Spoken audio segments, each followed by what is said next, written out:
When Frodo Baggins offers Galadriel the One Ring, she glimpses a transformation.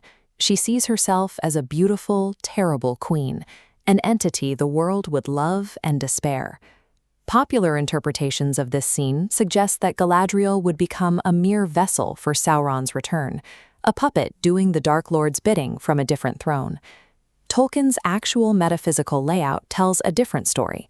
Galadriel possesses the native spiritual weight to seize the ring's collar and violently sever the tether back to its creator.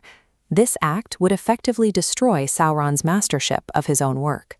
This victory brings no relief to Middle-earth. It replaces a chaotic evil with a beautiful, organized tyranny that is far more difficult to escape. In Letter 246, author J.R.R. Tolkien revealed the mechanics of this transformation, identifying what he called the ring's essential deceit. The ring's primary strategy is to hack the psychology of the wise. It targets their moral excellence, offering absolute power to enforce righteous peace across a broken world. Galadriel's deepest aspiration was to preserve the world as it was in the ancient days.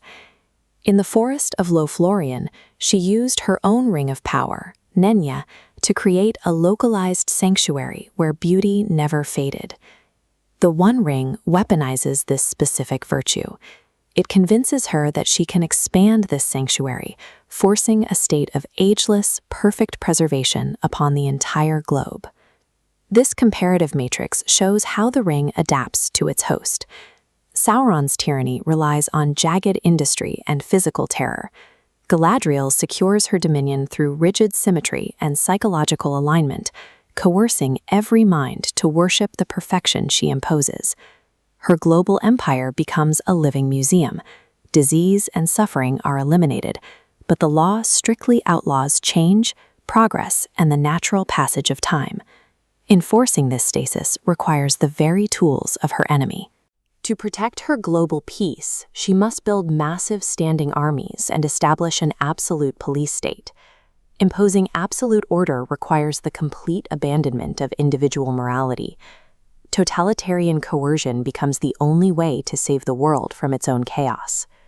The ring's ability to target specific virtues is even clearer in the case of Gandalf. As a Maya, a spirit of the same order as Sauron, his claim to mastery would be absolute. Gandalf's core identity is that of a paternalistic guide. He operates on a strict code of righteous morality, seeking to move others toward wisdom. A Gandalf regime would rule entirely for the benefit of its subjects. Yet Tolkien noted a chilling outcome of this self-righteousness. Gandalf would have made good detestable and seem wicked. But Galadriel lacks this innate divine authority. Her rule would rely purely on the ring's spiritual coercion to manufacture the mandatory adoration she requires.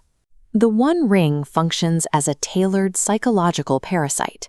It identifies the specific moral compass of its host and twists it into a justification for total dominion. Sauron has a history of surviving military defeat through feigned submission, as seen when he surrendered to the King of Numenor to corrupt the empire from within.